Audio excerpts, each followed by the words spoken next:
So therefore, I am appealing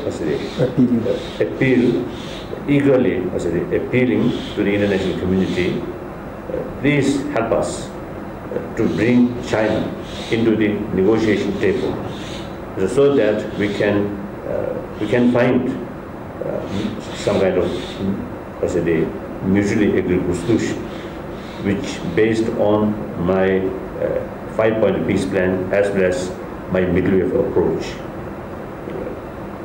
So now the things are really urgent because time is running out. So therefore, please help us to solve this problem through negotiation.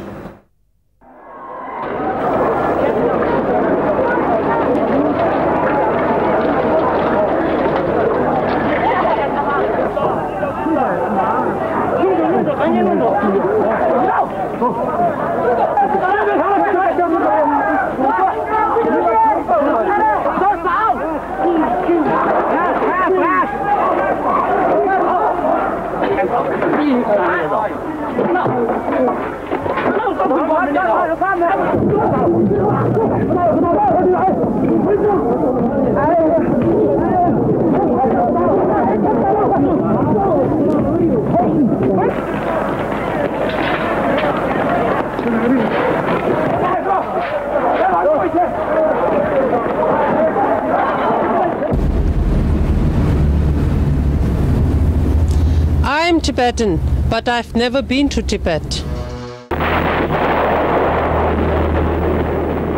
On the 7th of October 1950, troops from the neighboring and powerful China, ruled by the new communist regime, attacked the Tibetan border at 6 different points and easily overwhelmed the weak resistance opposed by the tiny Tibetan army.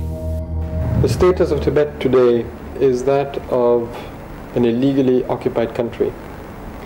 That's to say that when China invaded Tibet in 1949-1950, it invaded a country which was at the time both de facto and de jure independent.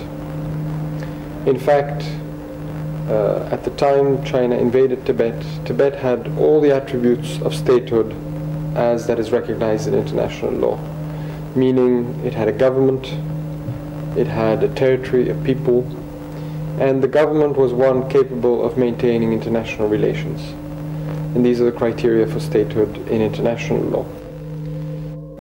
China to claim that Tibet at that time came under Chinese sovereignty is absurd if one realizes that even China at that time was not a sovereign country, but was an occupied country and part of a Mongol empire. So if anything, Tibet in some way or rather became part of the Mongolian Empire, which, as I said, was one of the largest empires the world has ever known. And for China to claim that as a result of that, Tibet would have become part of China, would require that China also claim sovereignty over Korea, over parts of Southeast Asia, and possibly over large chunks of Russia and all the way to Eastern Europe. So that does not make any logical sense.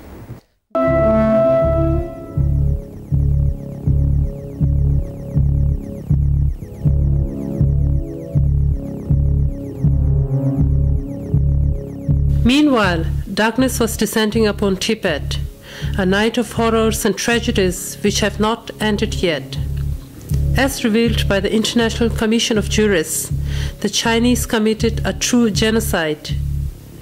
As a result of the claims Beijing likes to make that this was a peaceful liberation of Tibet, 1,200,000 people died and more than 95% of Tibet's artistic heritage was thoroughly destroyed.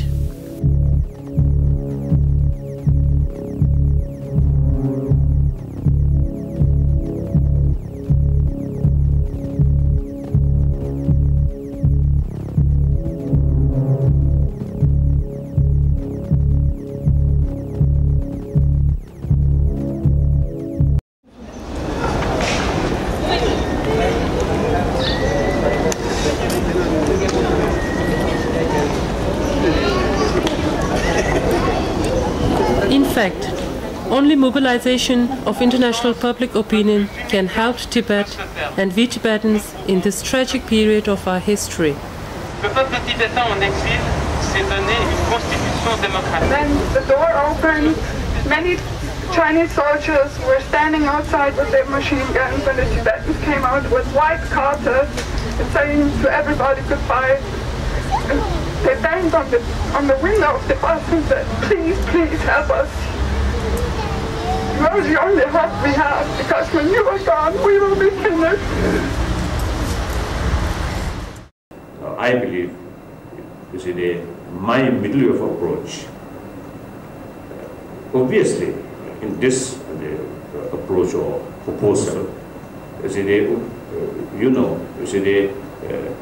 this proposal made with consideration of Chinese interest. So therefore, I believe if the Chinese government side is more open, more flexible, more realistic, I feel we can find some kind of a mutually agreeable solution.